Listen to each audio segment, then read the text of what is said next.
हूँ environment day के मौके पे। अब जरा सा हम इस वैश्विक या एक लार्जर जो हमने अभी इशूज़ को देखा उससे ज़्यादा हम अपने स्थानीय स्तर को देखने की कोशिश करते हैं इस वाले हिस्से में। ये एक तालाब है और आप लोगों ने तालाब या पानी के स्रोत पहाड़ों में नाले जिनको बोला जाता है या नदियाँ आपने हर जगह देखा होगा। अ, हम जिस हिस्से में हैं नानकता जो रीजन्स है तो इस तरह के तालाब हमारे यहाँ बहुत सारे हैं। ये तालाब को आप ध्यान से देखिए, आपको बहुत सारी चीज़ें अगर आप देखने की कोशिश करेंगे आपको बहुत सारी चीज़ें इसमें मिलेंगी। देखिए आपको एक पेड़ दिख रहा है, स्पेस है, ओपन स्पेस है, लाइट है बहुत अच्छी सी, क्लीन एयर है, ऐसा हमें दिख रहा है। यहाँ से सब कुछ दिखने के बाद क्लीन एयर है, सनलाइट है, कुछ हल्की सी हवा भी बह रही है। इन सब तथ्यों के अलावा कुछ एक यहाँ पे हमें पत्थर भी दिख रहे हैं, तो तालाब के नीचे कुछ एक मिट्टी भी होगी। और ये पेड़ हैं, पेड़ों के बाद छोटी छोटी अलग तरह की वनस्पति या वेजिटेशन हमको यहाँ दिख रहा है।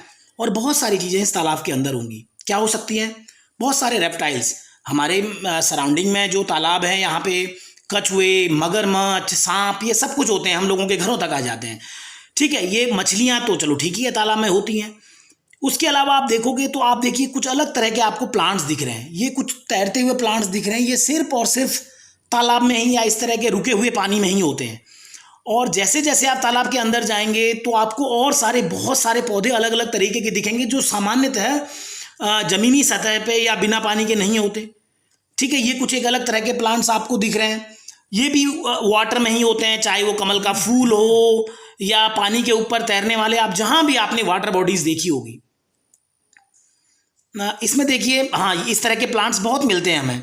कुछ साफ पानी में होते हैं, कुछ गंदे पानी में होते हैं, और अलग अलग तरह की चीज़ें होती हैं। जिन लोगों की हम सब्जियां खाते हैं, आपने देखा होगा घरों में भी, एक पहाड़ में पाया जाने वाला एक लिंगड़ा जिसको हम बोलते हैं, और भी यहाँ पे भी हमारे यहाँ तराई क्षेत्र में भी बहुत सारी ऐसी चीज़ें मिलती हैं, आपको मिलेंगी। अलग अलग तरह की फ्लोरा लाइफ है, फना लाइफ है, ये कॉमन पॉन्ड ऑर्गेनिज्म, इनमें से बहुत सारी चीज़ें हैं। ये ऐसे ये हमें खुली आंखों से नहीं देख सकते हैं। कुछ एक प्लांट, कुछ इस तरह के प्लांट्स हैं जो सिर्फ तालाब में ही होते हैं, कुछ हमें खुली आंखों से नहीं देख सकते हैं, ऐसे माइक्रो ऑर्गेनिज्म भी है।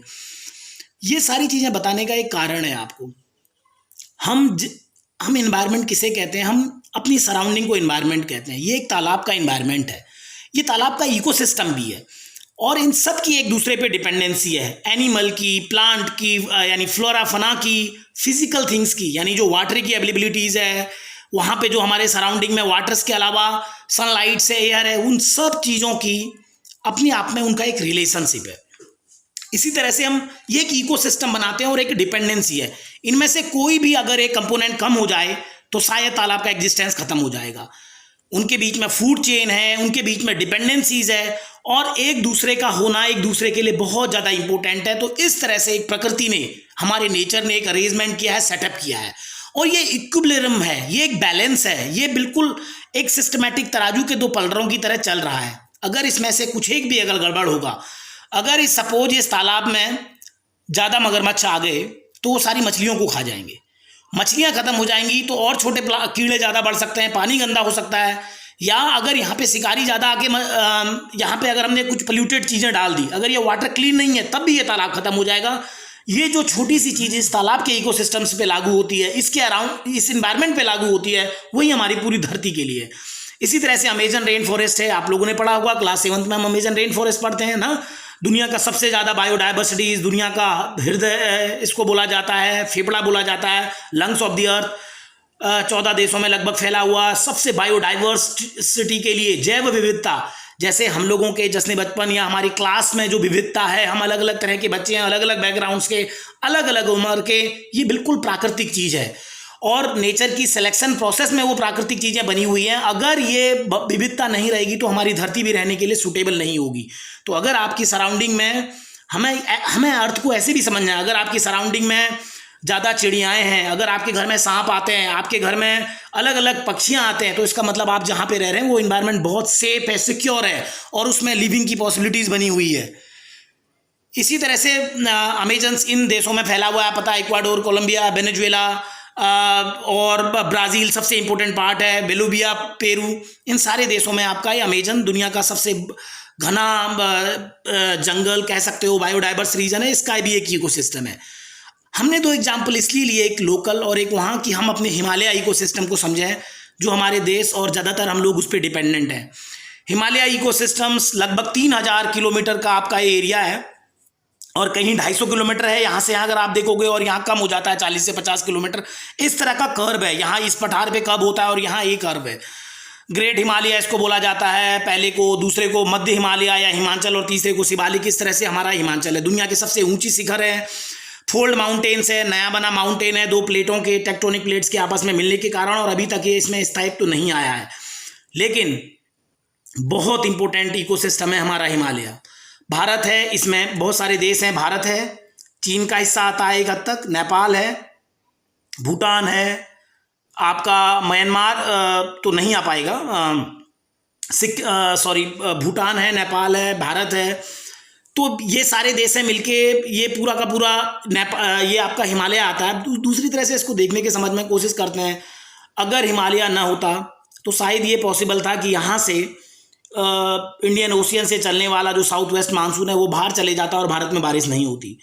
अगर हिमालय ना होता तो शायद साइबेरिया, नॉर्दर्न पोल से आने वाली बर्फीली हवाओं के कारण शायद जो हमारे यहाँ लाइफ इस तरह की संभव है वो ना हो पाती, बहुत कठिनाइयाँ होती, फॉरेस्ट वेल्थ ना मिल पाती।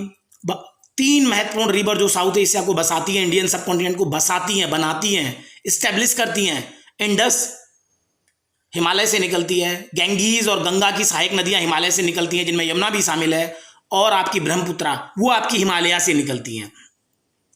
तो पूरे लगभग भारत की एक बहुत बड़ी आबादी को ये वाटर अवेलेबल करता है। सिर्फ वाटर ही अवेलेबल नहीं करता है बल्कि हिमालय क्या करता है, हमें बहुत सारे मिनरल देता है, और हिमालय से आई नदियां क्या करती हैं, नीचे मैदान बनाती हैं, और जो ग्रेनरी है, अनाज का भंडार है, ये कहीं लोहाघाट बाणासुर के किले से लिया गया सीन है। ये पहाड़ का इकोसिस्टम्स है, ये हिमालय का इकोसिस्टम्स है हमारे सराउंडिंग का, ये इस तरह की वाटर बॉडीज हैं, ये कहीं रीठा साहब का एक सिस्टम है। हम आपको दिखाने की कोशिश करें कितनी डाइवर्सिटीज़ है और ये विविधता क्यों जरूरी है। ये विविधता इसलिए जरूरी है कि इसके होने से हमारा अस्तित्व है। ये भी कहीं शायद लोहाघाट के सराउंडिंग कहीं अंदर जंगल का एरिया है। ये गढ़वाल में ये जब भगीरथी के सराउंडिंग का कहीं का रीजन्स है, और ये सुबह का है। आप देख रहे हैं कितनी ज़्यादा बायोडाइवर्सिटीज, किस तरह का एक अलग तरह का फ्लोरा, फना, प्लांट, एनिमल लाइफ यहाँ पे आपको मिलेगी। ये हिमालय की वो उच्च चोटियाँ हैं जो बर्फ़ों से ढकी हैं, इतना इम्पोर्टेंट पार्ट है हमारा हिमालय। लेकिन जो हमारी नीतियां हैं अलग अलग तरह की, जिसमें हम चाहते हैं पहाड़ों में रोडें हों, ज़्यादा तीर्थयात्री हमारे पहाड़ों में जा सकें, वो ज़्यादा दर्शन कर सकें, जो अलग अलग धार्मिक संस्थान हैं। यह सही है या गलत है ये कोई बात नहीं है यहाँ पे, लेकिन बात यह है कि हमारी जो अलग अलग विकास की जो पॉलिसी है, जो बड़े बड़े बांध बन रहे हैं उत्तराखंडों में, गंगा नदी को हमने बांधों में जो कस दिया है, और दुनिया का सबसे फ्रेजाइल जोन है, दुनिया में इतना अस्थिर, या मैं कहूँ अभी तक स्टेबल हुआ को ये स्टेब्लिश माउंटेन नहीं है हिमालय। उसके कारण से हिमालय में पेड़ों की अंधाधुंध कटाई हो रही है। इसी को लेके क्लासिकल एग्जाम्पल हमारा चिपको आंदोलन है, जो आज के दिन हमें प्रेरित करता है। चिपको आंदोलन उत्तराखंड के पहाड़ों में चला, सुना है चिपक जाना, जहां महिलाएं पेड़ों से चिपक गई, स्थानीय लोग पेड़ों से चिपक गए, जब उत्तर प्रदेश का हम हिस्सा थे, क्योंकि जो ठेकेदार थे वो जंगल काट रहे थे।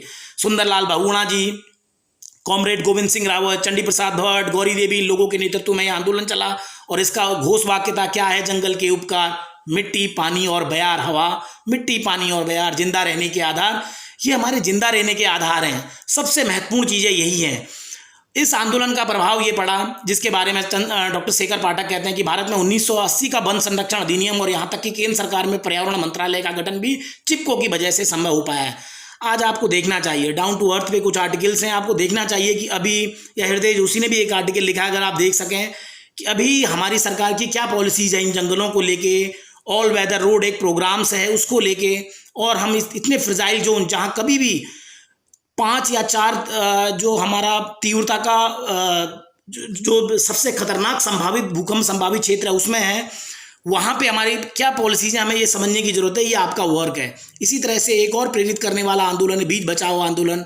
बीज केंद्र है हमारी सभ्यता का, हमारे होने का। बीज से ही, सीड से ही ये सारी दुनिया बसी है।